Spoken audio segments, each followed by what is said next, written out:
Hi hello ನಮಸ್ಕಾರ. ಎಲ್ಲ ಹೇಗಿದ್ದೀರಾ? ಎಲ್ಲ ಚೆನ್ನಾಗಿದ್ದೀರಾ ಅಂತ ಭಾವಿಸ್ತೀನಿ. ನಾನು ಕೂಡ ತುಂಬ ಚೆನ್ನಾಗಿದ್ದೀನಿ. Welcome back to my YouTube channel. ಇವತ್ತು ಎಲ್ಲಿ ಹೋಗ್ತಿದ್ದೀನಿ ಅಂತ ನೋಡಿದ್ರೆ ಗೊತ್ತಾಗುತ್ತಲ್ಲ, ಇದು ಹೊಸ ಬ್ರಿಡ್ಜ್, ಸಿಗಂದೂರ್ಗೆ ಹೋಗೋ ಬ್ರಿಡ್ಜು ಹೊಸ್ದಾಗಿರೋದು. ನಾನು ಫಸ್ಟ್ ಟೈಮ್ ಹೋಗ್ತಿರೋದು ಈ ಬ್ರಿಡ್ಜ್ ಮೇಲೆ. ತುಂಬ ಖುಷಿ ಆಯಿತು, ತುಂಬ ಚೆನ್ನಾಗಿದೆ. ಹಾಗೆ ಲಾಂಚ್ನ ಕೂಡ ಮಿಸ್ ಮಾಡಿಕೊಂಡೆ. ಹಾಗೆ ಬ್ರಿಡ್ಜ್ ಆದಮೇಲೆ ಲಾಂಚ್ಗಳು ಕೂಡ ಹಾಗೆ ನಿಂತಿದ್ದಾವೆ, ಏನೂ ಓಡಾಡ್ತಾ ಇರಲಿಲ್ಲ. ನೀರು ಕೂಡ ಕಮ್ಮಿ ಇತ್ತು. ನಾನಂತೂ ಲಾಂಚ್ನ ಮಿಸ್ ಮಾಡಿಕೊಂಡೆ. ಬಟ್ ಸೇಫ್ಟಿ ಇಲ್ಲ ಅಂತ ಗೊತ್ತು. ಇಷ್ಟು ದಿವಸ ನಾವು ಲಾಂಚಲ್ಲೇ ಓಡಾಡಿರೋದು, ಒಂದು ನಂಬಿಕೆ ಮೇಲೆ ಲಾಂಚಲ್ಲಿ ಹೋಗ್ತಾ ಇದ್ವಿ. ಯಾಕೆಂದರೆ ಸೇಫ್ಟಿ ಜಾಕೆಟ್ ಇಲ್ಲ, ಏನಿಲ್ಲ, ಹೆಚ್ಚು ಕಮ್ಮಿ ಆದರೆ ಹೇಗೆ ಏನು ಅಂತ ಭಯ ಕೂಡ ಇತ್ತು. ಬಟ್ ಇತ್ತೀಚೆಗೆ ನಡೀತಿರೋ ಇನ್ಸಿಡೆಂಟ್ಗಳಿಂದ ಯಾವುದೇ ಬೋಟಿಂಗು, ಲಾಂಚು ಏನೇ ಆದ್ರೂ ಎಲ್ಲರೂ ಸೇಫ್ಟಿ ಜಾಕೆಟ್ ಹಾಕ್ಕೊಂಡೇ ಹೋಗೋದು ಒಳ್ಳೆಯದು ಅಂತ ಹೇಳ್ತಾ ಇವತ್ತಿನ ವೀಡಿಯೋನ ಸ್ಟಾರ್ಟ್ ಮಾಡೋಣ. ನಾನು ಈ ಬ್ರಿಡ್ಜ್ ಮೇಲೆ ಹೋಗ್ತಾ ತುಂಬ ಖುಷಿ ಆಯಿತು. ನಿಂತ್ಕೊಂಡು ಸ್ವಲ್ಪ ವೀಡಿಯೋ ಆಯ್ತಾ ಕ್ಯಾಪ್ಚರ್ ಮಾಡ್ಕೊಂಡೆ. ಮತ್ತು ಈ ರೋಡಲ್ಲಿ ವಾಪಸ್ ಬರೋಲ್ಲ ಅಂತ ಗೊತ್ತಿತ್ತು ನನಗೆ. ನಾವು ಕಟೀಲು ಕಡೆ ಹೋಗ್ತಾಯಿದ್ವಿ, ಸೊ ಅದಕ್ಕೆ ಆ ಕಡೆಯಿಂದ ಹೋಗೋದು, ಮತ್ತು ಈ ಜಾಗ ಮತ್ತೆ ಸಿಗೋಲ್ಲ, ಮತ್ತು ನೆಕ್ಸ್ಟ್ ಇಯರ್ವರೆಗೂ ಅಂದ್ಬಿಟ್ಟು ನಾನೇನು ಮಾಡಿದೆ, ಇಳಿದ್ಬಿಟ್ಟು ಸ್ವಲ್ಪ ವೀಡಿಯೋಸು, ಫೋಟೋಸು ಎಲ್ಲ ಕ್ಯಾಪ್ಚರ್ ಮಾಡಿಕೊಂಡೆ. ತುಂಬ ಖುಷಿ ಆಯಿತು, ತುಂಬ ಚೆನ್ನಾಗಿದೆ. ಆ್ಯಕ್ಚುಲಿ ತುಂಬ ಜನ ನಿಲ್ಲಿಸಿ ನೋಡಿ ಈ ಥರ ಫೋಟೋಸ್ನ ಕ್ಯಾಪ್ಚರ್ ಮಾಡ್ಕೊತಿದ್ರು. ನಾನು ತುಂಬ ಫೋಟೋಸ್ನ ಕ್ಯಾಪ್ಚರ್ ಮಾಡ್ಕೊಂಡಿದ್ದೀನಿ. ಕ್ಲಿಪ್ಸ್ನ ಆ್ಯಡ್ ಮಾಡಿದ್ದೀನಿ, ನೋಡಿ ಹೇಗಿದೆ ಫೋಟೋಸ್ ಅಂತ ಕಮೆಂಟ್ ಮಾಡಿ.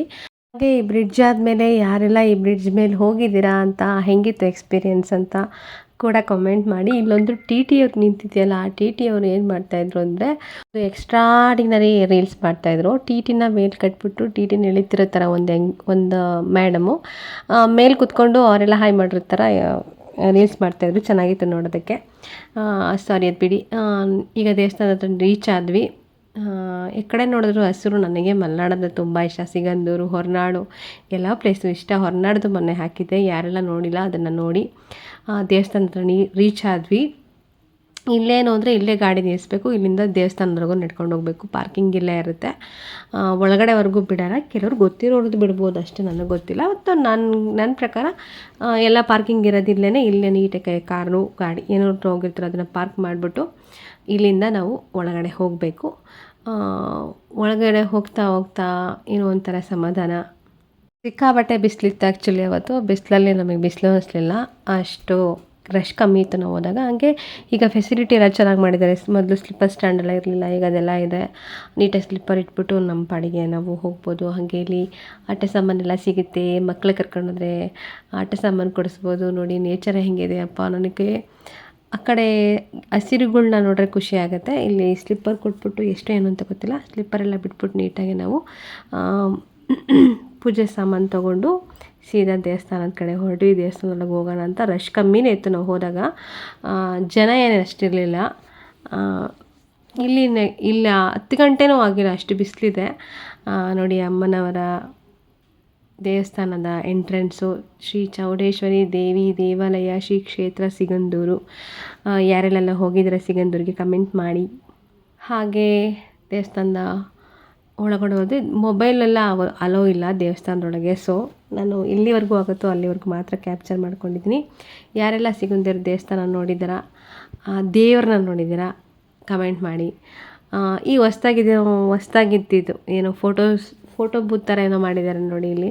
ಇದು ಲಾಸ್ಟ್ ಟೈಮ್ ಎಲ್ಲ ನಾವು ಬಂದಾಗಿರಲಿಲ್ಲ. ಅಲ್ಲೂ ಕೂಡ ಫೋಟೋಕ್ಕೆಲ್ಲ ನಿಂತಿದ್ರು. ಅಲ್ಲಿಂದ ಸೀದಾ ದೇವಸ್ಥಾನ ಫಸ್ಟ್ ದರ್ಶನ ಮಾಡಿಬಿಡೋಣಪ್ಪ, ಯಾವ ಫೋಟೋ ಏನು ಬೇಡ ಅಂತ ನಾವು ಸೀದಾ ಒಳಗಡೆ ಹೋದ್ವಿ. ಜನ ಇರಲಿಲ್ಲ. ಒಂದು ಅರ್ಧ ಗಂಟೆಗೆಲ್ಲ ದರ್ಶನ ಆಯಿತು. ಎಷ್ಟಾಗುತ್ತೋ ಅಷ್ಟು ಕ್ಯಾಪ್ಚರ್ ಮಾಡ್ಕೊಂಡಿದ್ದೀನಿ, ದಯವಿಟ್ಟು ಕ್ಷಮೆ ಇರಲಿ. ಒಳಗಡೆಲ್ಲ ಮೊಬೈಲ್ ಅಲೋ ಇಲ್ಲ. ನನಗೆಲ್ಲ ಎಷ್ಟಾಗುತ್ತೋ ಅಷ್ಟು ಕ್ಯಾಪ್ಚರ್ ಮಾಡ್ಕೊಂಡಿದ್ದೀನಿ. ಇಲ್ಲಿ 2 ಹಸುಗಳಿದ್ದಾವೆ, ನೋಡೋಕ್ಕೆ ಎಷ್ಟು ದೊಡ್ಡದಿದೆ, ಒಂದು ಚಿಕ್ಕದಿದೆ. ಇನ್ನು ದೇವಸ್ಥಾನದ ಬಗ್ಗೆ ತಿಳ್ಕೊಳ್ಳೋಕೆ ಹೋದರೆ, ಶ್ರೀ ಸಿಗಂದೂರು ಚೌಡೇಶ್ವರಿ ದೇವಸ್ಥಾನದ ಇತಿಹಾಸವು ಸುಮಾರು 300 ವರ್ಷಗಳಷ್ಟು ಹಳೆಯದಾಗಿದೆ. ಇದು ಕರ್ನಾಟಕದ ಶಿವಮೊಗ್ಗ ಜಿಲ್ಲೆಯ ಸಾಗರ ತಾಲೂಕಿನ ಶರಾವತಿ ನದಿಯ ಹಿನ್ನೀರಿನಲ್ಲಿ ನೆಲೆಸಿರುವ ಅತ್ಯಂತ ಪ್ರಸಿದ್ಧ ಶಕ್ತಿಪೀಠವಾಗಿದೆ. ಇನ್ನು ದೇವಸ್ಥಾನ ಹೆಂಗೆ ಉದ್ಭವ ಆಯಿತು ಅಂತ ತಿಳ್ಕೊಳ್ಳೋಕೆ ನೋಡಿದ್ರೆ, ಸುಮಾರು 300 ವರ್ಷಗಳ ಹಿಂದೆ ಶರಾವತಿ ನದಿಯ ದಡದಲ್ಲಿ ಚೌಡೇಶ್ವರಿ ಅಂದರೆ ಸಿಗಂದೂರೇಶ್ವರಿ ದೇವಿಯ ಪವಿತ್ರ ವಿಗ್ರಹವು ಪತ್ತೆಯಾಯಿತು ಎಂದು ನಂಬಲಾಗಿದೆ.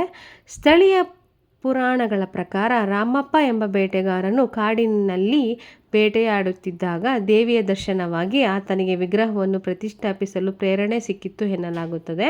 ಆರಂಭದಲ್ಲಿ ಸಣ್ಣ ಗುಡಿಯಾಗಿದ್ದ ಈ ಕ್ಷೇತ್ರವನ್ನು 18ನೇ ಶತಮಾನದಲ್ಲಿ ವ್ಯವಸ್ಥಿತವಾಗಿ ಅಭಿವೃದ್ಧಿಪಡಿಸಲಾಯಿತು.